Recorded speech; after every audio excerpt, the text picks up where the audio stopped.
Hello everyone, এফকে ফ্যামিলির পক্ষ থেকে নিয়ে এসেছি আজকে গরুর গোছের রান্নার ভিডিও।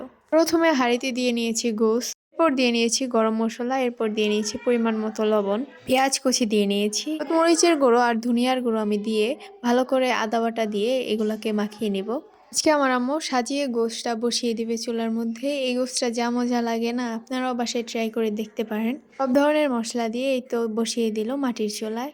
পর্যায়ে চলছে গোশটা কষানোর পালা। গোশটা আপনারা এইভাবে মাখিয়ে আধা ঘন্টা কিংবা ১ ঘন্টার মতো রাখবেন। তারপর গোশটা রান্না করলে এটার টেস্টটা কিন্তু অনেক ভালো আসে।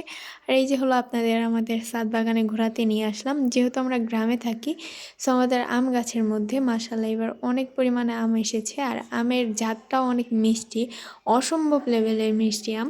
সো আম্মু দেখাই দিতেছে যে ওই যে আম পাকছে, আমটা পাড়ো।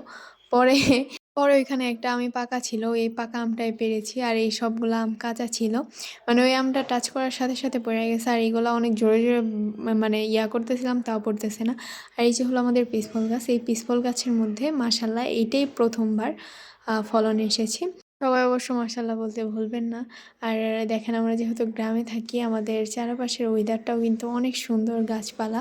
আর ওই যে ওই আমটা পেকেছে, আম্মু আমাকে দেখাই দিয়েছে, মানে ওইটা টাচ করার সাথে সাথে ভাই পড়ে গেছে। আর আজকের ওয়েদারটাও অনেক বেশি ওয়াসাম ছিল।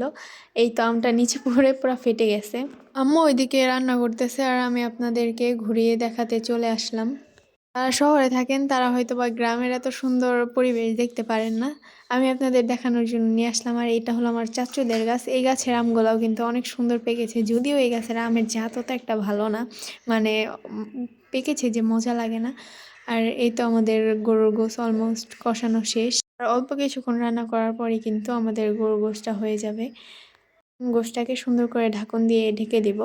এই তো অলমোস্ট আমাদের গরুর গোশ কিন্তু রান্না শেষ। এখন এই পর্যায়ে আমরা গরম পানিটা দিয়ে, মানে বলক তোলা গরম পানিটা দিয়েছি যাতে গরুর গোশটা অনেক সফট হয়, এটার জন্য। অনেকে ঠান্ডা পানি ইউজ করেন, এটার কারণে গোশগুলো অনেক হার্ড হয়ে যায়। আর তো আমাদের গরুর গোশ রান্না শেষ। ভিডিওটা কেমন লাগলো অবশ্যই কমেন্টে জানিয়ে যাবেন। আর আমাদের নিত্যদিনের ভিডিও আপনাদের দেখতে কেমন লাগে এটাও কমেন্টে জানিয়ে যাবেন। সবাই ভালো থাকবেন, সুস্থ থাকবেন। আজকের ভিডিওটা এই পর্যন্তই। আল্লাহ হাফেজ।